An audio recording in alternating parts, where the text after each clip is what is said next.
It's Polarizing Hitters Day up on the RotoWire Fantasy Baseball podcast. We'll talk about some of the players that we need to make some tough calls on, some of the players that we're not quite sure whether they're good or not. We'll hit that and a lot more. Stay tuned. Right, you're coming right up.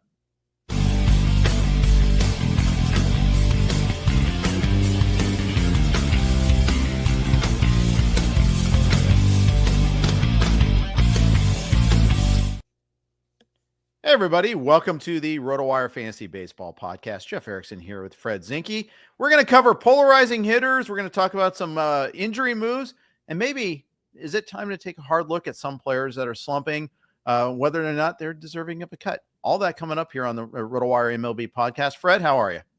I'm great. Weather's starting to warm up a little bit way up here in the north, and maybe the Blue Jays bats will start to warm up with it. Yeah, maybe. We're still waiting from last year for them to heat up a little bit, though, unfairly. I don't think they heat up tonight. Watch me say that now, and we'll see. But it's Schwellenbach versus Gossman. I'm expecting a low-scoring game compared to last night. And then Strider tomorrow, I believe. So forget any plans, right? Schwellenbach tonight, Strider tomorrow for Atlanta. Yeah. So Forget anything about the Blue Jays bats warming up in the next couple of days. Exactly. Then they get Seattle this weekend. They have some good pitchers. Yeah, I hear. Although that series is in Toronto at least, and we do know that Seattle's bats are a little bit better in Toronto than they are in Seattle, and meanwhile their pitchers are probably a little worse. Depending, especially like Bryce Miller, he really benefits from that home ballpark there, so it's a little bit different sometimes. Mm-hmm. We're going to jump right into a couple of things. One, this isn't necessarily a polarizing hitter, but it's one we wanted to talk about last week. Maybe he's polarizing too, but Jacob Wilson. Off to a lovely little start for the Athletics. I think you had a hot take on Twitter about Jacob Wilson, or maybe it was in our outline. We didn't get to it last week. It was in the Yahoo bold predictions article. Okay. Me and Scott and Andy and Dalton all did two bold predictions for the season, one on a hitter, one on a pitcher. And my hitter bold prediction was that Jacob Wilson would lead the AL in batting average. So far, so good. He's hitting 344. I said he would lead the AL in batting average. I said he would be the AL's version of Luis Arias, which I think everybody draws those comparisons. This isn't exactly revolutionary, but Jacob Wilson, he did only hit 250 in 103 plate appearances with the A's last year. So true. I just added together. Well, just look at his minor league stuff. His minor league, numbers and tendencies, the strikeout rate. A's are moving to a better hitter-friendly park, and again, it's a bold prediction. So anyway, so far so good.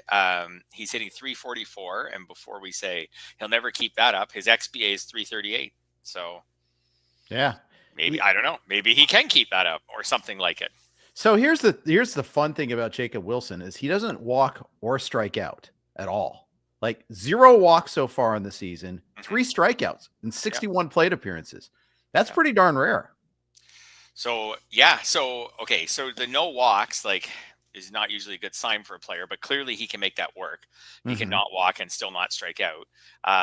What I think about is just mathematically, it means that almost all of his plate appearances are going to turn into at-bats, which means that he can impact your batting average more than someone who walks a lot, especially if he becomes the A's leadoff hitter. So the problem with the no walks is we get caught up in the batting average, but let's say he's hitting 320, which is outstanding. 320 could lead the AL in batting average. But if his OBP's 320 or 330, it's okay. For a leadoff hitter, it's not that great. Especially when it comes with no power, no base stealing ability. All of a sudden, actually, he kind of maybe belongs lower in your lineup. Yeah. In the A's lineup. Yeah.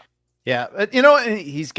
He's got the first round draft pedigree. He's got the major league bloodlines. Jack Wilson was his dad. It still is his dad, as it turns out.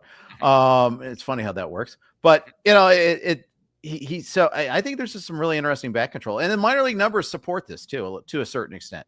He's always been a guy that could hit for average, doesn't have a whole lot of power. That's the thing I'm concerned about.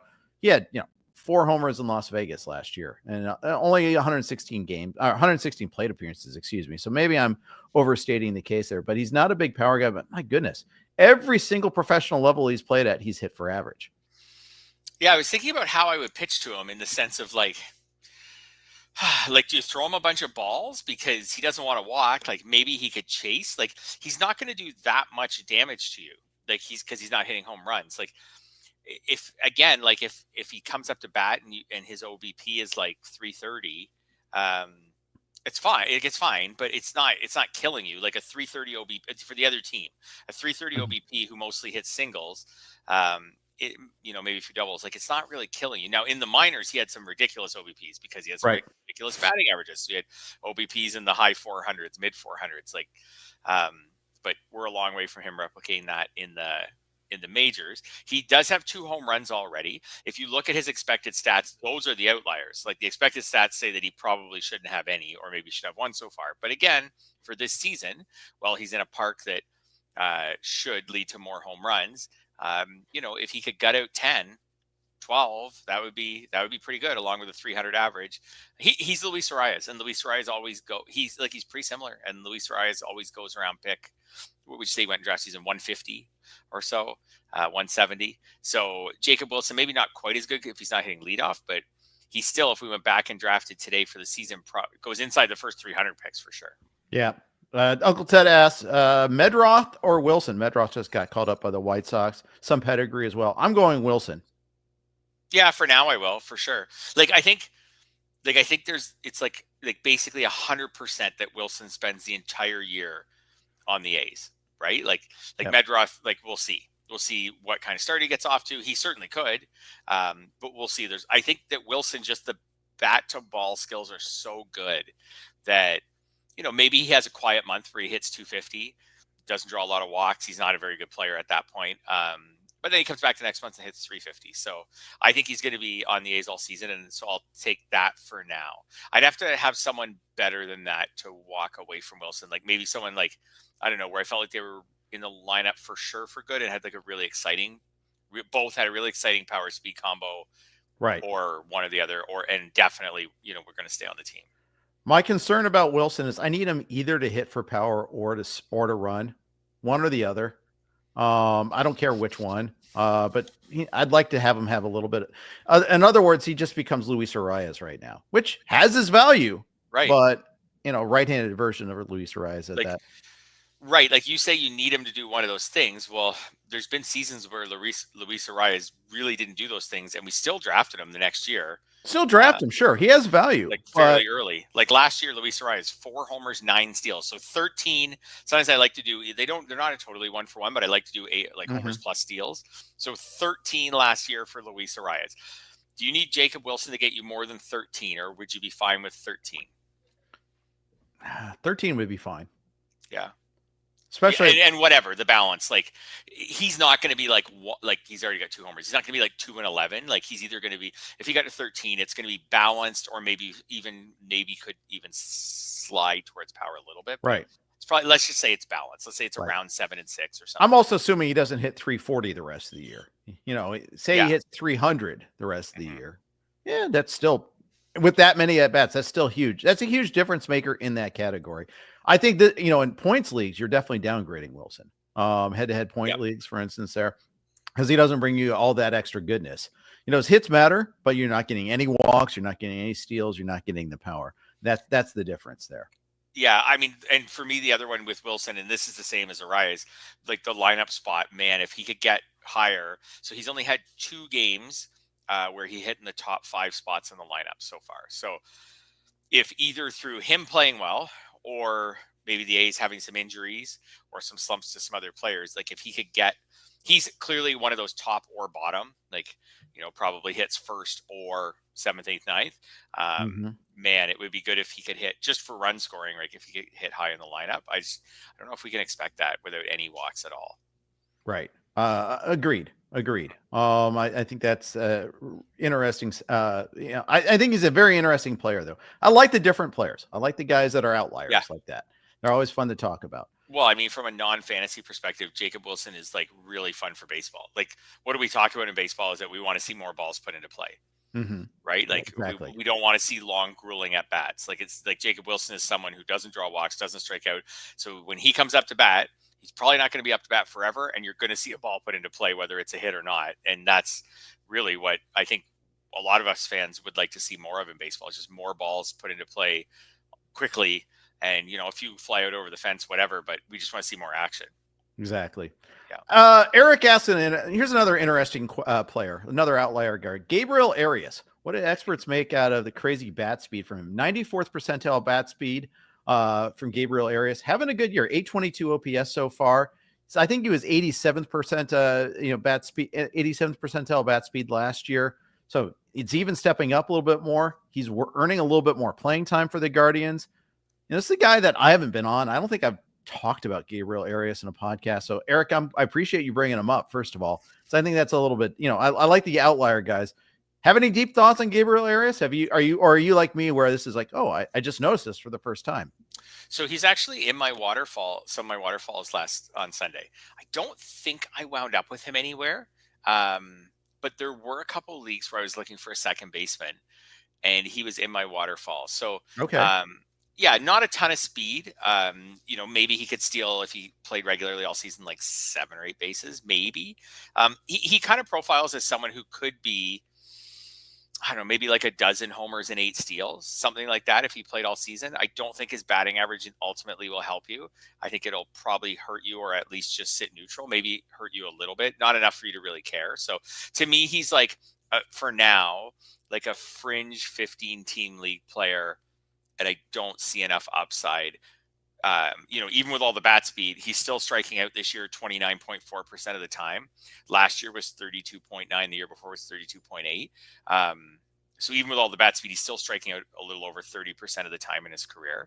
And he's not a big walker. I think he's a fringe 15-team league guy for now. That's fair. And that's something, but I think in 12s, I probably could do better. Yeah, probably so. Probably so, but worth following, at least worth tracking. Yeah, absolutely. He's playing. Yeah, exactly. Yeah. All right. We're going to do some news and notes here real quick, but first, we, as always, are on the Blue Wire Network. All righty. Thank you very much for that quick pause. Thanks to Blue Wire for hosting us, as always. News and notes time. Fred, let's start off. Braves and Blue Jays. We've talked a little bit about them already, but Marcell Ozuna kind of surprised us. Like, this kind of came up late yesterday. Oh, he didn't make the trip with the hip thing. He's not coming back until Friday. He's missing the whole series in Toronto. Yeah, I have a lot of Marcell Ozuna, so that was a bummer for me. At least they gave us that news came down around 6 Eastern, so maybe 5 even. So you had a good hour or two to get him out of your lineup. I'm not going to overreact to the whole thing right now. He's off to a nice Marcell Ozuna start. 1,008 his OPS. He already hit 3 homers. He's hit 306. Hopefully, I mean, he is an older player. Like, he's 34 years old. But, yeah, I'm not going to worry about it too far. I will say his high batting average so far is pretty BABIP driven. But, again, it's so early.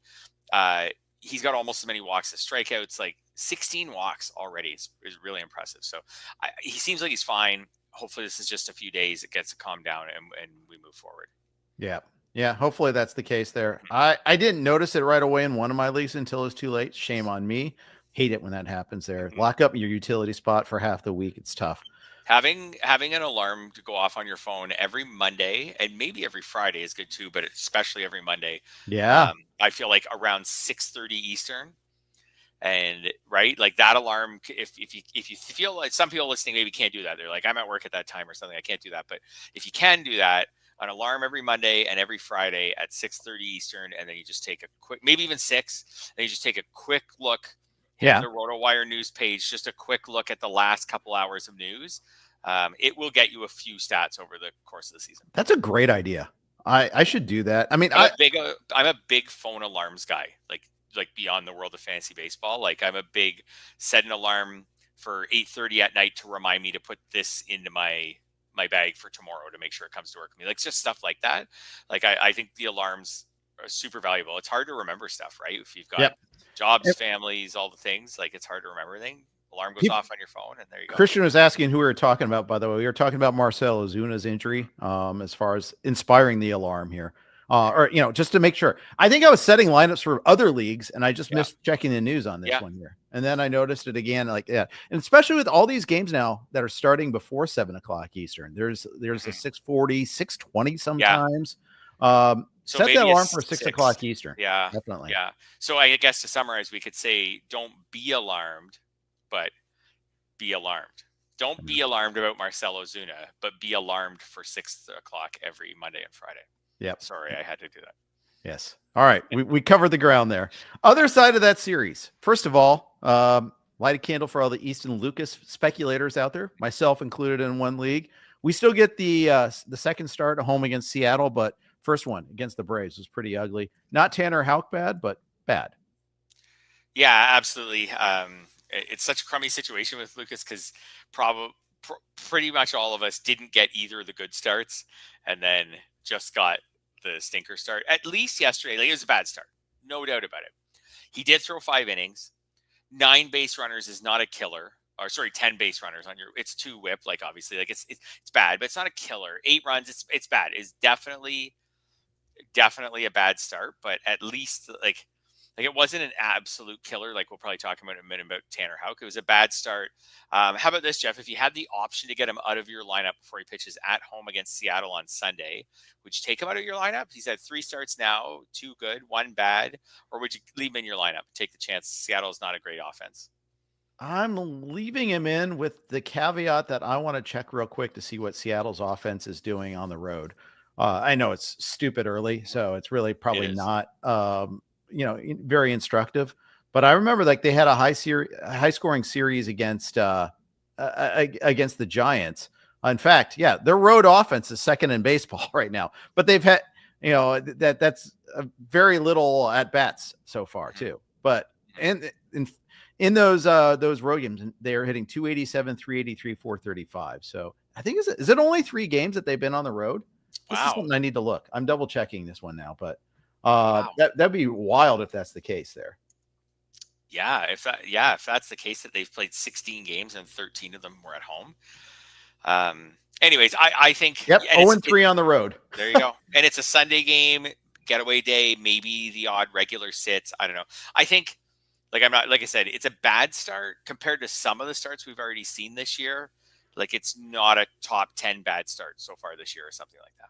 Yeah. And you knew we all knew, I think I have one share. Like we all knew what we were getting into. This guy is not a prospect. He has had 2 good starts in the majors. He's 28. The underlying numbers on the 2 good starts are actually really good. So he's not an obvious fluke. We weren't crazy to pick him up. But it was, again, 2 starts. And we know how the cat and mouse game of batters and pitchers go. He'll be a cut for me on Sunday. That's for sure. 100%. He would have to be really good on Sunday. Max Scherzer did have a setback. So that is just one thing to mention. Like if Lucas was good on Sunday, he will stay in the rotation. Just not in our rotation. Right. Yeah. So I don't know. We'll see where things go with the Jays, but I don't think Scherzer, from what I've seen, I don't know, unless there's something today, but I don't think Scherzer will be back next week. If they stay on turn, then Lucas would return. Yes. Yes. See ya. Goodbye. Yeah. Goodbye. It didn't work out. Yeah. We're not holding him and stashing him. And because this is his 2-start week, he's probably, even if he stayed in the rotation, like a month from another 2-start week. Yeah. Right. So forget it. The 1-start week's coming up. When the first one's the Yankees, forget it. He's gone. Yeah. Reds made a slew of moves today. Activated Matt McLain, Austin Hayes, and Alexis Diaz. I'm scrambling to get McLain in my active lineup. Diaz, I am not scrambling to get in my lineup. He's not going to close right away. Let me ask you this. We were talking Jacob Wilson earlier. I have a choice, McLain or Wilson for this week. McLain coming off the IL or Wilson? I think I'm going McLain. 100%. Yeah, McLain. I mean, there's just so much of a better odds that McLain gets you a home run or a stolen base. Yep. Than Wilson, and batting average being what it is. Like, yeah, unless, I would take. I mean, McLain, when you go back and look at his numbers, he wasn't off to any sort of scorching start, but he had 3 homers and a steal in 8 games. Like that's 1 every other game. Like, small sample size for sure, but yeah, there's a good chance if McLain plays all week, he could get you 2 between home runs and steals. I'm taking that. Yeah, for sure. Yeah. For sure. So Diaz won't close right away. Looks like it'll be Pagan, although they didn't even really fully commit to Pagan. They really pretty much said we're going to ease Diaz in. Right. Austin Hayes, they're talking about how that was a big loss. He was maybe projected to bat cleanup for a while, maybe at least against lefties. He's batting 5th today. Yeah, any franchise that says, losing Tyler Stevenson and Austin Hayes is killing our offense, I mean, that says more about the organization. But Hayes will be an upgrade. They were getting nothing from their outfielders. Yeah, absolutely. He'll probably, Spencer Steer's off to such a bad start. Hayes is DHing today. Spencer Steer had DH'd all the previous games, at least 5 going back. So Hayes will get a chance to DH. So this puts Spencer Steer, I think he'll be in another lineup, but maybe on the bench more than he's in the lineup. Until he gets going. Yeah, Steer is out of the lineup today, so that is noteworthy. There, Steer needs to go like on the IL, I think. They sent down Noelvi and Marte. I'm annoyed at that. I picked up Marte in a league thinking I might be grabbing some upside there, but Marte didn't get got all of 6 at bats or 7 plate appearances there. But McLain's back. I get it.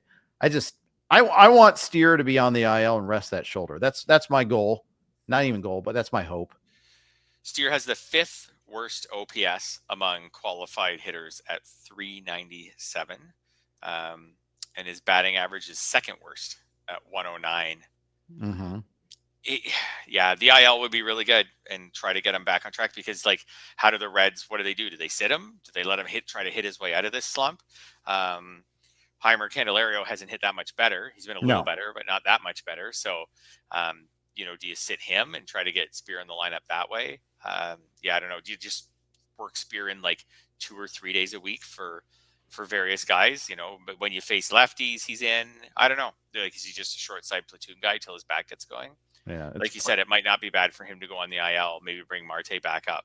It's pretty fluid. It could happen if Steer doesn't get going in a week. Yeah. I was kind of hoping they'd stick with Marte, but that was hope. It wasn't analysis. It was hope. And where I picked him up, it's fine. I'll just not use there a little bit there. CES is struggling too. He could go on the IL. I like Joe G. I believe in CES, but hey, faith is proof. Faith is proof without evidence. We're at faith right now. We're not at evidence. We need evidence again. But we'll watch and see about that one there. Brent Rooker playing the outfield again today. 2nd time he's got an outfield start. They're opening the door, cracking that door open for Nick Kurtz a little bit there to find a way into this lineup. Yes, and before without even thinking about Kurtz, who if he gets called up, it's going to be a fab bonanza, right? Yep. If he ends up being the first big time hitting prospect to come up this season. Brent Rooker is not hitting well. He's hitting 188 with a 639 OPS. He has 4 homers, but nothing else going on. BABIP's super low, but Brent Rooker, out of all the UT only guys that went in the same space, he does have kind of the shortest track record. He has 2 good seasons in a row, one really good and one quite good. Do we have any concerns over Brent Rooker, or Not would this really. maybe be a buy low opportunity? I think it's more the latter. Me too. I think he's enough of an established hitter now that I think that he's going to get that kind of grace from the team. So yeah, I'm not that worried about him. I'm just a little worried. Little stitious, as Michael Scott would say. But I'm not that super worried about him. Most of the guys, in fact, when we have this conversation, are you worried about this? What do you think about this? My answer is going to be about the same. It's been 3 weeks. I'm pretty much going to, young players that haven't established themselves, I might be that way. Pitchers, I might be a little bit more trigger happy, especially if there's a skill decline, less velocity, especially. That's one thing that will that'll kind of catch my eye. But otherwise, I'm not really worried that much about most of these players. Like Alec Bohm, that might be a guy that I think has been thrown at me a couple times in the last week. I might have thrown it out myself. I'm not going to change much of anything there. Yainer Diaz, same thing. Mm-hmm.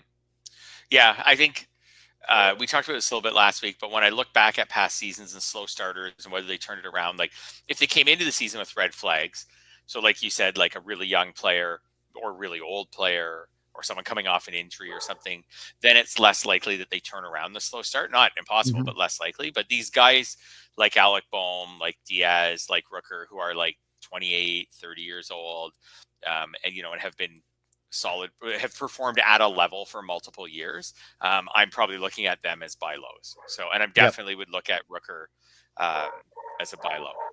Yeah, gets the White Sox to start the week too, so we like that. Yeah, for sure. Yeah. All right. To me, the best news on Rooker is that the park's hitter friendly. So, Yeah. like when he does get going, like maybe the park that the A's are playing out of is what we expected it to be. So once he gets going, maybe he could have like a 10 homer month or something like that. Yeah. Right. And Let's jump in. Yeah. Go ahead. Let's jump into our polarizing hitters segment. But first, quick note from our friends over at Vivid Seats. Finally, baseball is back this MLB season. Knock it out of the park with Vivid Seats and score great tickets to the biggest games of the year. Every fastball, every home run, and every eye-popping play of your favorite team, live and in person. Plus, with Vivid Seats rewards, you earn rewards with every single purchase. Just buy 10 tickets, then cash in your credit toward your free 11th ticket. Talk about an easy win. And here's a pro reward tip. When buying tickets for your whole group, do it yourself and then split the bill after and make progress towards your free 11th ticket even faster. From behind the dugout to the upper deck, Vivid Seats has great tickets for all the 2025 games that matter to you. Just visit vividseats.com or download the app today. Vivid Seats. Experience it live. See vividseats.com/rewards for terms and conditions. Thanks to Vivid Seats for their sponsorship. As always, let's talk polarizing hitters, Fred. I want you to explain the concept first. I mean, we can go in a lot of directions. I brainstormed a long list and told you to pick the ones that you wanted to talk about today the most. We can kind of maybe start from your most interesting to least. But polarizing hitters, I saw a few different ways that hitters found their way onto my list. Some are hitters who have been really bad, but maybe their expected stats or advanced stats have been fine, so they're polarizing in that regard. Like, are we going to accept that do we think they're bad, or do we think they're coming around? Or the opposite, hitters have been really good, but the advanced stats say they probably aren't really good. So again, they're polarizing. Some people might be believing in the hot start, and some people are not. And then I included some players who maybe have been good for fantasy, but not good hitters in real life. And then maybe you're riding the high life right now because you're like, oh, that guy's got a few homers and a few steals. Like, he's been a great pick so far. But then when you look a little closer, you're like, actually, he's not getting on base. He's striking out a lot. Maybe I should he's polarizing in the sense of someone may look at the surface fantasy stats and say, I want to trade for him. Someone else may look at the real life stats and say, I think I want to get rid of this guy. Yeah. Maybe I got the best of him. So, right. And obvious caveat, it's so early. Mm-hmm. But at the same time, like these weeks count and these games count, and we're about 10%. Most teams are on 16 games. Like, we're 10% of the way through the season. All right. So in some cases, it's going to be interesting too, because I haven't thought about them as polarizing, or someone I've been thought their start merited a dig or dive. So it's going to be good for me. I'm going to learn some stuff along the way. Start off with Jose Altuve.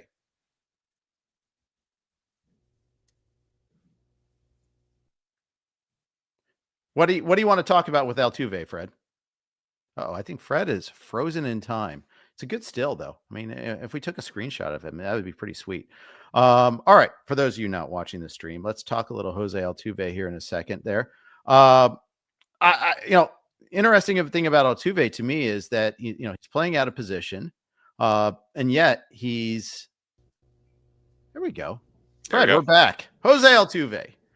We have two Freds in the room. That's amazing. But we had a beautiful still shot of you too. Okay. Jose Altuve on the list. Hitting 288, 3 homers, 7 RBI, 10 runs, 3 stolen bases.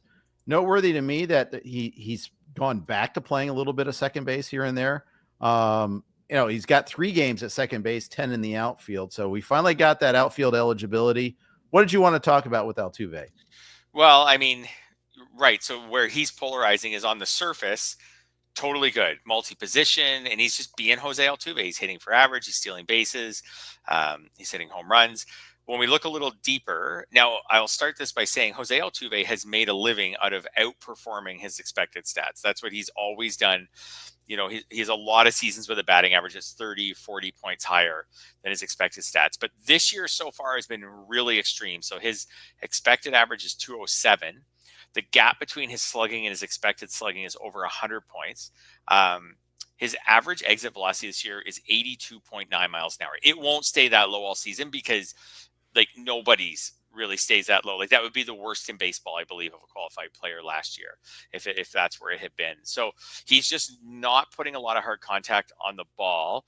The strikeout rate hasn't changed much. It's come up a little bit, but it hasn't really changed that much. But the quality of contact's been really poor. He's not hitting line drives, a lot of balls going into the ground. So he's hitting a lot of grounders that so far, enough of them have found a hole. And then he's hit a few home runs. This is not an airtight skill set for someone who's about to turn 35. Yeah. I don't have any Altuve this year. I thought I might. I didn't like the fact that they're moving him around. Speaks to like their lack of confidence in his defense, which leads to maybe other decline things happening there. He's one of the few Astros though that hasn't been like a major disappointment. So got to give him credit for that. Like he's going to play, and he'll probably start to play better. So like the glass half full here is he actually got us some good stats while he wasn't really playing well, and he'll probably play better. So he'll probably be fine, but his expected stats would be enough of a reason for me to not try to get him at all in a trade. Yep. Like if I was looking for a second baseman or something, and I'd be like, I don't know if I because I'm paying full price right now. 3 homers, 3 steals, and a 280 average. I'm paying full price, and the expected stats are enough for me to, and at least for me to have an open mind if I had Altuve and was offered a trade for him. Indeed, right, to engage the other owner. Jazz Chisholm Jr. homered last night. He's got 6 homers, 4 stolen bases, 11 RBI. Also went through a 2 for 31 slump, 4 walks, 24 strikeouts. So all over the map with him. Yeah, that's it. So he's polarizing in a different way where, like I was saying, he's been really good for fantasy from the 6, even with the batting average, the 6 homers and 4 steals and double digits already in runs and RBIs. But the strikeout rate is just awful at 34.8%. Like his low batting average has been for just a lot of reasons. Like the strikeout rate's been terrible, but then he's also dealt with a 152 BABIP. So his expected batting average is 217. That's actually like low, but in the range of his ones from his career, every other year of his career. I'm not really worried about him. I think the strikeout rate will come back down to about what it normally is for him. And then between that and some BABIP correction, he'll go back to being like a 240, 250 hitter. So I'm pretty encouraged with him, and I don't think you can get him at a discount based on batting average. But I feel fine about Chisholm. I have 1 share, and I'm good with it. Would you trade for him? Well, that's what I wondered is, could the 175 average help you trade for him? But I don't think you're going to get any discount when he has 6 homers and 4 steals. I don't. So would you pay full price? Say if you had, sure, you had surplus elsewhere and you just needed to add another hitter. Yeah. You have sure. You have maybe Langford or Jackson Merrill. I was going to say maybe I have Jacob Wilson. So he's a great anti-Jacob Wilson, right? Well, Jacob Wilson's not getting me homers and steals. He can get me a ton of homers and steals, and maybe his average isn't so great. But yeah, I think I would. So yeah, I guess I could see a scenario. Maybe someone wanted a really good pitcher off me, and I was going to trade him for Jazz Chisholm. Like I wouldn't go out to trade for him because I don't think he'll get any discount. But if we were, how about this? If we were drafting today for the rest of the season, I would take him pretty much around the same spot that I would have at the start of the year. All right, very well. Xavier Edwards kind of picked up where he left off, hitting 310, 6 stolen bases, 0 power, no power whatsoever. It's kind of the skill set he offered last year. What did you want to comment about Xavier Edwards? So it's interesting. His BABIP is 409. So he's doing it again. He's a little bit of a Jose Altuve too. His average exit velocity is tremendously bad, 81.8 miles an hour. It was bad last year at 86 miles an hour. It's over 4 miles an hour slower this year to hit like critical territory where there's a lot of guys. There's actually like I look at average exit velocities a lot. Like there's a lot of players like Altuve, like Edwards, like Stephen Kwan who can sit around 86 miles an hour, but because they make a lot of contact, they can still hit for average, and they're speedy and things like that. They can still hit for average. His so far is really bad. I'm starting to settle in, just getting comfortable with someone who I think, because he's fast, can outperform his expected stats and have a high BABIP and get on base. So the steals didn't come right away, but now they've come. I think he's gonna be fine. I'm not really worried about the poor batted ball data. I think it'll come around. Yeah. Triston Casas is hitting pretty poorly right now. Got dropped in the order. I'm adding him to the list, so I'm giving you a second. Yeah, the curveball. Yep. Yeah, there's comments in the live stream about asking about him. We'll take user names for sure. Dropping to 6th in the lineup. He's hitting 175, 1 home run. Red Sox are slumping. Casas now has a 523 OPS. What's your level of concern? I don't know, maybe like 3 or 4 out of 10 if we were going to do something like that. Or his average exit velocity is down, but so many hitters, like I know you and Scott have talked about how low the league-wide batting average is so far this year. Like it's early, it's been cold. Like I watched that Blue Jays series in Boston, which was 4 games. Like every game was freezing cold. Guys are wearing like neck warmers and everything. Like the ball's not going to travel as well. Yeah, I have no shares of him. So maybe I was a little bit of a low man on him in the draft room, but I'm not that worried. To me, he could be a buy low because he's done nothing.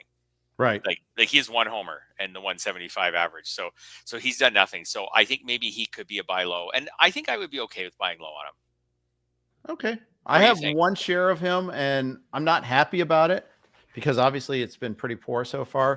Mm-hmm. I do have some concern about Casas because he hasn't made it through a full healthy season yet. Yeah, well, that's its own concern that I had like before the season started, right? Like unrelated to how he's played so far. Yeah. That is something I'm concerned about.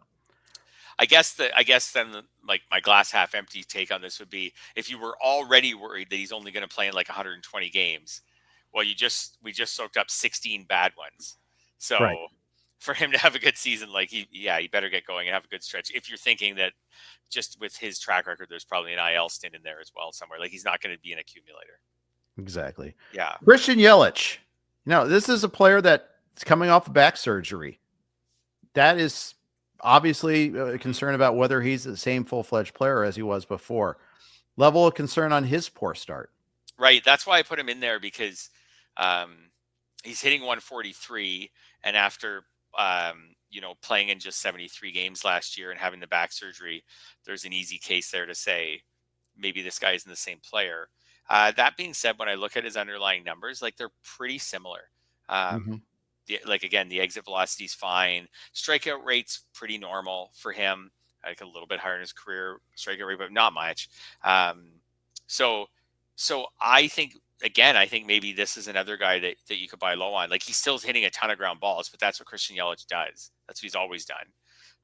He's still found a way to get 3 homers and 3 steals so far. So I think I'm not worried about lingering. When I look at his numbers, underlying numbers, I'm not thinking this is the lingering back injury and he's not the same player anymore.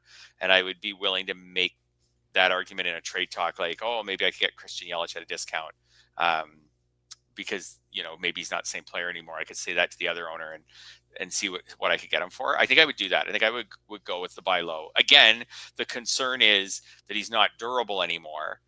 But we had that concern in draft season. And that's why he was drafted where he was. Right. And not taken in the first, because he was really, really good last year when he was healthy. Right. So if we thought he was going to play in 145 games this year, he would have been drafted in the first 5 rounds. Yeah. I have very little exposure to Yelich, not because I was avoiding him before, more because I got sniped. We were talking in labor, for instance, that was a player I needed for the batting average. Turns out that hasn't been the case so far. Yeah. I have 0 shares of him, and it's because working with SGPs, like I just wasn't willing to give him coming off the back injury like 145, 150 games played. So when I tempered expectations and put them more at like 130, then the counting stats just weren't high enough to get me to where he was going. But he was not a huge FOMO guy, but a little bit of a FOMO guy for me on opening day. Turns out so far it's been fine to not have him, but he was a FOMO guy for me on opening day. Let me bring up a player I'm legitimately concerned about. And that is the Washington Nationals' Dylan Cruz, hitting 106. He's got 0 extra base hits and 49 plate appearances. As a consequence of him being on base so infrequently, he only has 3 stolen bases, 2 walks against 18 strikeouts. Last year, he didn't strike out that much when he struggled. This year, the strikeout rate is higher. Strikeout percentage is at 36.7%. I think he's not in the lineup today. No, Sunday he was out of the lineup. I'm sorry. He's this close to getting sent down, I feel. Send him down. I think send him down. The strikeout rate thing is a little misleading. So he didn't strike out in the first game of the season, but in the next 3 games, he struck out 10 times. So since then he has 8 in, I'll just have a quick look, about 8 or 9 games, like more like 1 a game, which is more reasonable. But send him down. They're not playing him.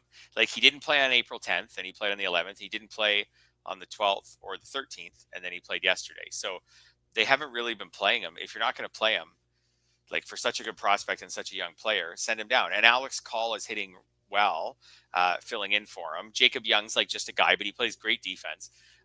So Jacob Young can be their number 9 hitter and play center field. So just play Call for now. I don't think Alex Call's anything special, but he can get on base a bit. I think he's about 30 years old.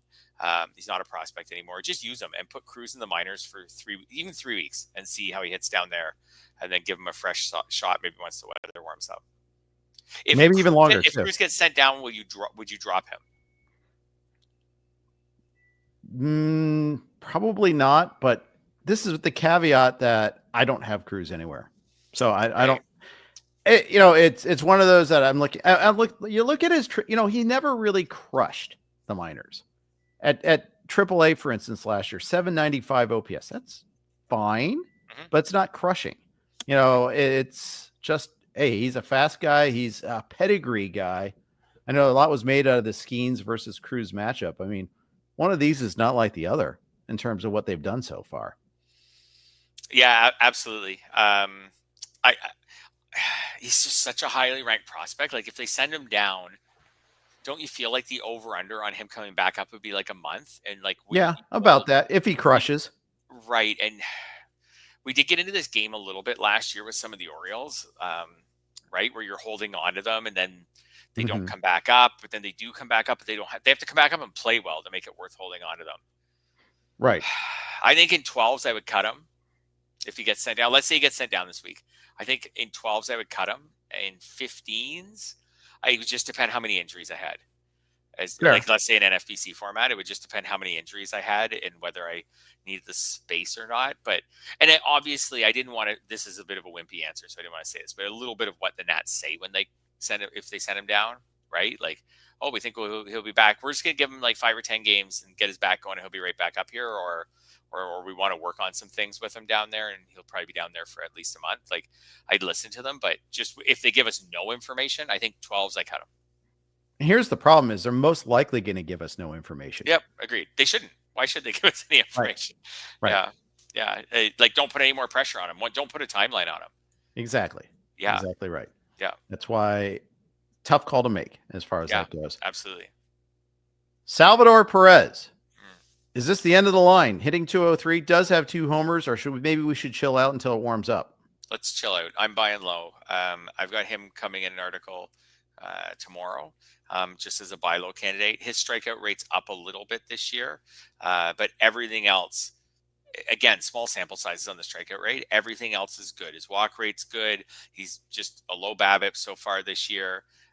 His expected batting average is 294, which would be his best since 2020 shortened season. So it'd be his best in a full season, like 162 game season. If he were to maintain that, he probably won't. But anyway, same kind of thing with his X slugging. I think he's fine. I think he's just a veteran who's just off to a bit of a slow start. He's at least homered a couple of times, like as a catcher, whatever. You've got a couple homers from your catcher already. That's fine. Just the batting average has been low. I think he's someone to pick up at a discount. Okay. Yeah, especially in a 2-catcher league. In a 1-catcher league, maybe you don't have to bother. Like, there's enough catchers. There are enough catchers maybe to go around that you don't need to bother. But I could probably find a creative way to do it in a 1-catcher league. Maybe if I had a hot-hitting catcher. I do like those challenge trades once in a while. I don't have anyone off the top of my head to think about, but some catcher who's off to a great start and you just offer him straight up for Sal Perez, see if the other owner will do it. Like an Austin Wells, for instance, just like homered yesterday. Yeah, I feel like he hasn't played well enough. I would for sure do that. I'm just thinking of the first. He's hitting 208 in his own right. Yeah, just think of the first. Sean Murphy's come back with a vengeance, but I don't think I don't think that's enough to get him. Will Smith, but I think that was too close already on draft day. Like Will Smith is off to a great start. I'd rather have Will Smith the rest of the way. Me too. So that, but like I said, on draft day, Will Smith wasn't very far behind Sal Perez. So I think that's like you're not going. Logan O'Hoppe with his 5 homers, he's crushing. There's an interesting one. I really like Logan O'Hoppe. I have no shares of him. I think a lot of people like him. No O'Hoppe in the lineup today. 18-1 strikeout to walk for Logan O'Hoppe and a 440 BABIP. Propping up. He's a perfect guy for this discussion. He is the perfect guy for this discussion. I will trade Logan O'Hoppe. There's my challenge trade. I would trade Logan O'Hoppe for Sal Perez. Okay. All right. There you have it. Like you heard it here first. You heard it here first. Yeah, his expected stats are actually pretty good too. Like I said, I do like O'Hoppe. I think he could be a 30 homer player.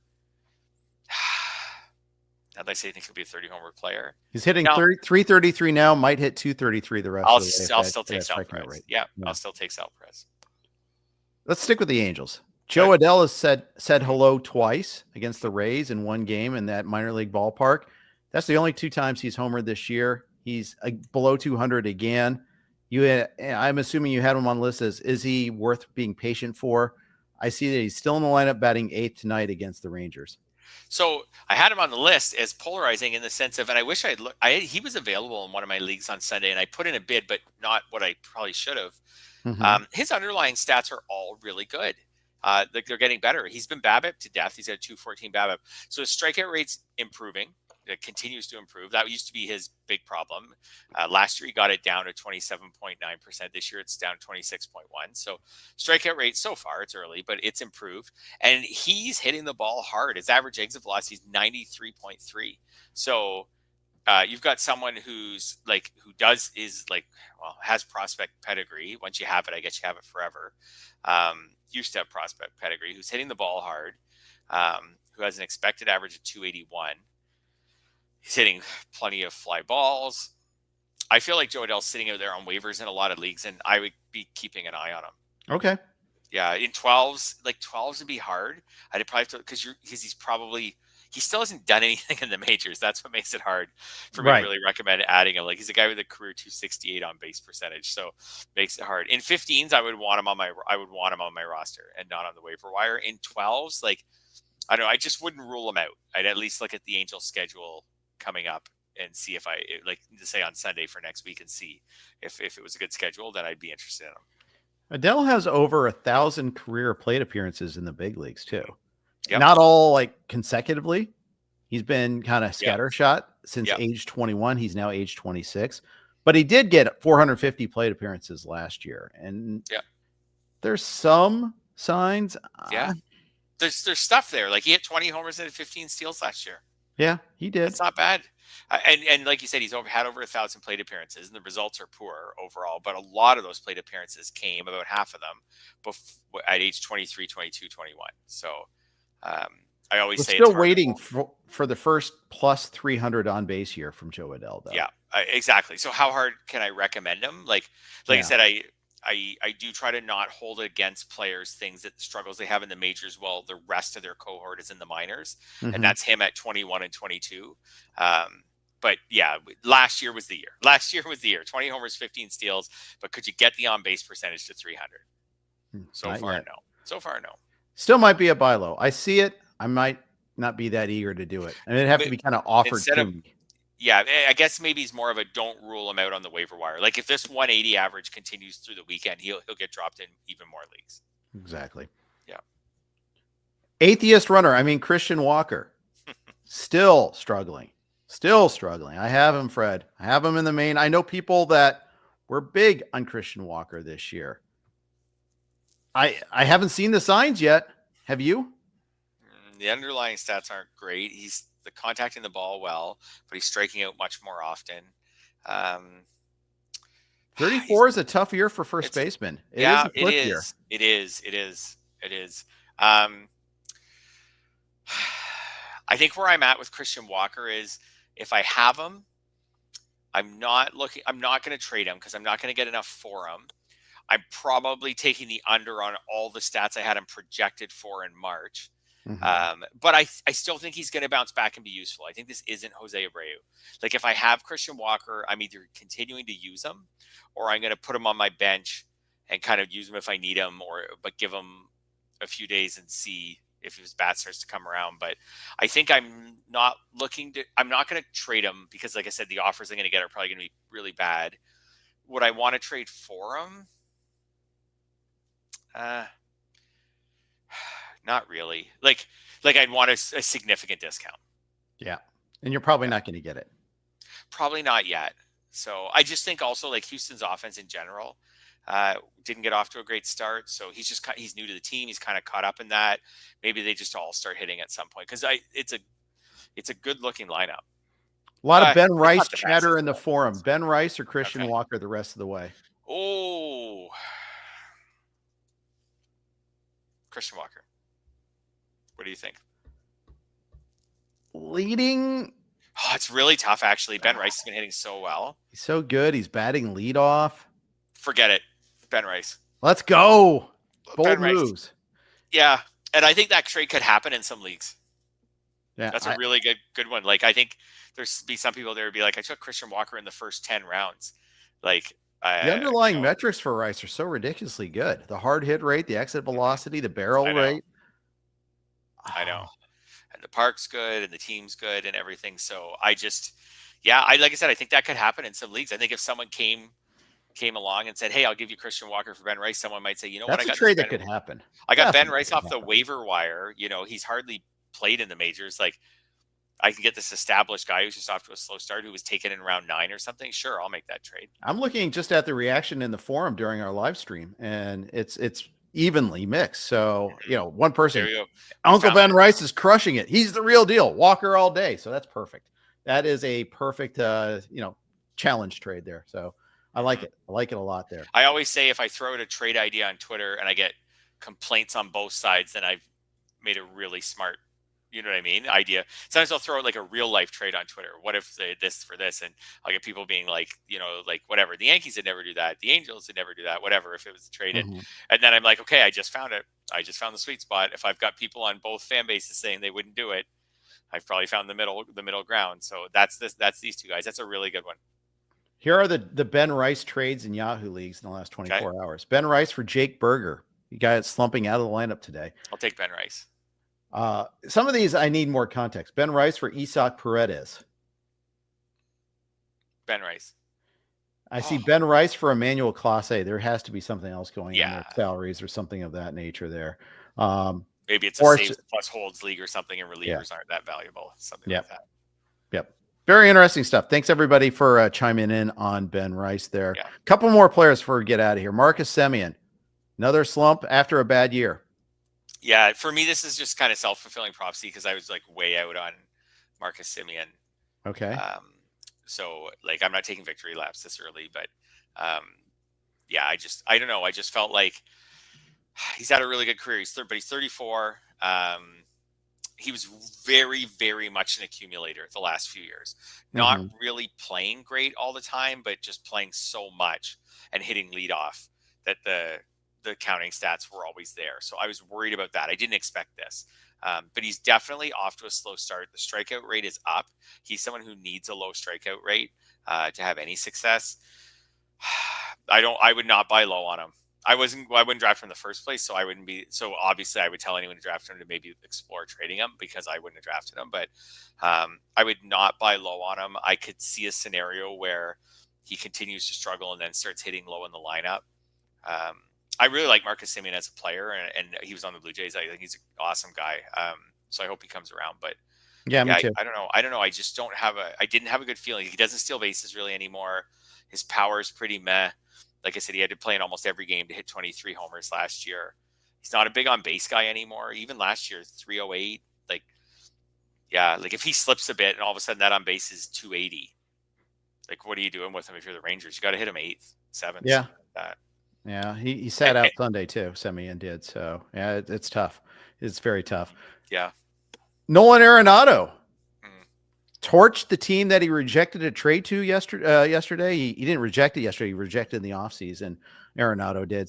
Citing the Kyle Tucker trade is one of the reasons why he didn't want to go to Houston, saw that they weren't going to re-sign Alex Bregman. So far, he seems prescient in his decision not to go to Houston.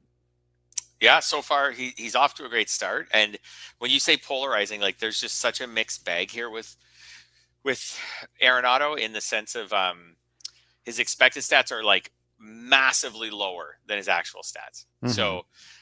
So that would lead me to say, no, he actually is the guy who previously was hitting like 270 with not much power. So we shouldn't be very excited that Nolan Arenado's back. The average exit velocity is like the same pretty much as it was the previous years. The only thing that goes in his favor, he is striking out so rarely, 6.1%, and he's walking at a ridiculous 13.6%. So those are like far different. And he's always been good at not striking out, but those are very different numbers from his career numbers. So like if he could keep having this incredible play control, then maybe he could still be useful. But I wonder in some leagues, like I don't know if this would work in like expert or industry type leagues, but I wonder in some like regular type Yahoo type leagues, Nolan Arenado is such a big name over his career, and he's off to such a good start. If maybe there's a market to sell high on him right now, could be. Like it's Nolan Arenado, guys. Like he's back, you know. Not going to run at all, but I mean, most third basemen don't, so that's not a big deal. I like that he's not striking out. Arenado's got 4 strikeouts on the year, 9 walks, so I like that from him.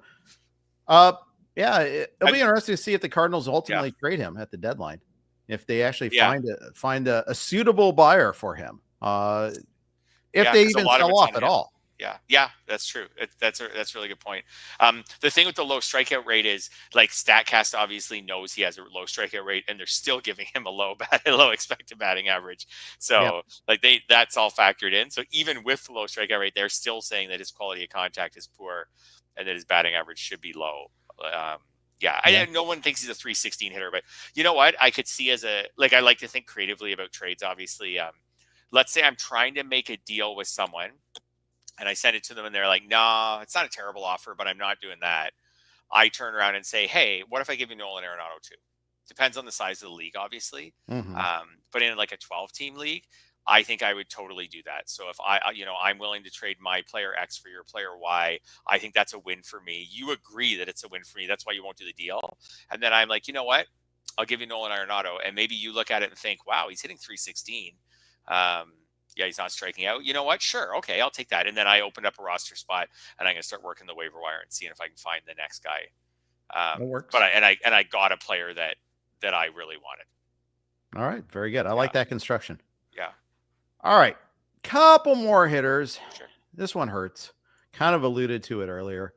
Michael Toglia, just terrible so far this year. No homers, 2-29 walk to K ratio. Is he turning around down in AAA, or is he going to stink down there too? I'm not waiting around to find. He's going to get sent down. He's got to get sent down soon. He's got to. 46% strikeout rate. Like I would say he's got the rest of the week at best. They have been on like, I don't know. Yeah. I think he's a drop in 12s. Mm-hmm. Can you drop a guy in 15s who got 25 homers and 10 steals already? Like, can you already do that if his team's still playing him? And he plays in Coors Field? That's what I'm saying. Yeah. You know what? He comes home this weekend. Would you say if he hasn't done anything by Sunday night? I'd consider dropping him. I don't know. Even if the Rockies send him down, you're dropping him. He's not. I'm benching him. I'm going to bench him if I can. Yeah. That's what I'm going to do. And then buy some time. I need to buy time here, but man, it's not like this is the perfect example of a guy you should worry about though, because he's not yet established. He's had micro signs of being a better player, but he's not a made man yet. He's Joe Pesci. Yes. Agreed. Oh, yes, absolutely. I know his expected stats last year were better than his actual stats, but last year, I mean, in what was a quote good year, he still struck out 32% of the time and hit 218. So, he's definitely someone who's not over the hump. The Rockies schedule isn't awesome for just like putting him. It's fine with Friday waiver move or Friday lineup moves, but like they don't have like a long homestand. Like they're in LA right now. That stinks. But then they're home to face Washington. But then they're back on the road in Kansas City. and then they're back home to face your Reds. So we always get like the late summer series there where all of a sudden Coors Field is this magical place again. Yeah, absolutely. Absolutely. But I'm not waiting for that. Then they're home to face the Braves. Then they're on the road at the start of May for 4 games to face the Giants. It's just not a great schedule. It's not a schedule where he's home for like 10 straight games. If the Rockies send him down, I'm dropping him in every league. If the Rockies don't send him down, if he doesn't do anything this weekend against you're going to put him back in your lineup for the home games against the Nats. But if he doesn't do anything this weekend, I'm definitely dropping him in 12s and in 15s. Like, I'm open to it. How about this? Matt Mervis. So I mentioned before we started recording that I picked up Matt Mervis in a lot of leagues. Just not because I'm expecting stardom, but just because I found last year that power hitters were not easy to find on the waiver wire. I could usually find steals more than I could find power. Matt Mervis has already hit 5 home runs. He's hitting 294 with a BABIP that's reasonable. Plate control's not, he's striking out a lot though. So we're definitely not out of the woods with Matt Mervis, but he's a post-type sleeper. Would you drop Michael Toglia for Matt Mervis? Because you probably could have done that on Sunday. Oh, gross. Like, I was getting Matt Mervis for not much, like $20 out of 1,000. In part because he's DH only still. 2 more games at first base in most leagues. That's right. To get to 10. But that I was looking at, I know you and Scott talked about that. Like, I picked him up in one league where I have Heimer Candelario and no other first baseman. And I was like, I might prefer Matt Mervis now. I could see it. Right? I can see it. Yeah. I think it's probably where if I have one, I'm not cutting one to get the other. But I could see it. I could see others that choose otherwise. I think we mentioned a little bit that this is a good weekend to kind of sit down and start looking at some of that there. Most established players like Alec Bohm is on our list. We're not going to talk about him in depth, but I'm going to wait another month on Alec Bohm before I start to panic. Anybody who has 2+ years of experience of being good and isn't hurt, I'm going to give them that time. I'm going to wait till June 1st. Maybe that's too long. Maybe May 15th, but I'm going to wait. Toglia. Yeah, maybe not. Maybe I won't. Oh yeah, totally. Yeah, I don't think he gets the weight. Like I said, I would probably be looking, if I'm thinking NFBC style leagues, like I probably need to replace him with a hitter, and then probably like a slugger or a corner infielder, something like that, to keep the balance. Like, again, you might have Jazz Chisholm in your outfield and you're like, whatever, I'll throw him to corner and I can replace him with outfielder. If I'm dropping Toglia, I'm probably going to look on waivers this Sunday and see, like, who do I see that has some power potential? Right. Because that's why I got him in the first place. And maybe if there's no one, maybe I use him for the Braves series for the Red. Like, next week, I bench him for the Royals, play him against the Reds, use him for one more week and see what happens. But if I could find a power hitter, that's why Mervis came across my mind. Or just when I was doing sorts last week, I was like, oh, this is the guy who's got the most homers of everyone on waivers. He's a post-type sleeper, playing time's wide open.